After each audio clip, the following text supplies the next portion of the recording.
এসো তোমাদেরকে দেখায় আমাদের বাড়ির কি অবস্থা। প্রথমত সুরাকটা দেখো, পুরো নোংরায় ধুলোতে অবস্থা খারাপ। এই দেখো এগুলো সব টাইলস রাখা, কোনোটা ওয়াশরুমের, কোনোটা রুমের, এরকম করে। এসো ভেতরটা এসো। এত প্রিয় সোফা, এটাকে ঢেকে ঢুকে রাখা হয়েছে যাতে নোংরা এটা কোথাও আমরা সরাতে পারিনি, এত হেভি তো ওই জন্য। এসো রান্নাঘর এখন ইনকমপ্লিট, শুধুমাত্র এই টাইলস বসানো হয়েছে।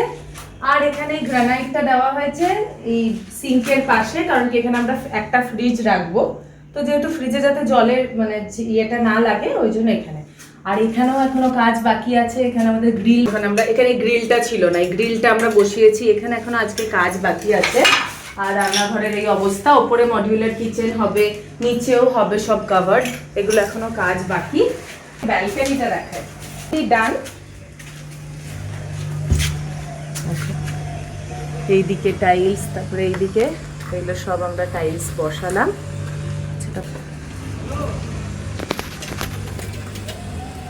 এই যে ব্যালকনির টাইলস মোটামুটি এটা কমপ্লিট।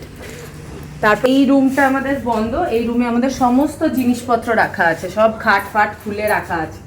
আর ওয়াশরুমগুলো আমরা ভেঙেছি, নতুন টাইলস, তারপরে নিচে মার্বেল বসাবো, স্লিপ যাতে না হয় পরবর্তীকালের জন্য, সমস্ত ফিটিং সব চেঞ্জ হবে। আর আমাদের রুমটা দেখো, এখানে ওয়ার্ড্রোব হচ্ছে, ওয়ার্ড্রোবের জিনিস এই যে পড়ে আছে, উপরে ফল সিলিং। হ্যাঁ উপরে ফল সিলিং হচ্ছে। আর এখনো তো জানলায় গ্রানাইট বসবে, কাজ প্রচুর বাকি।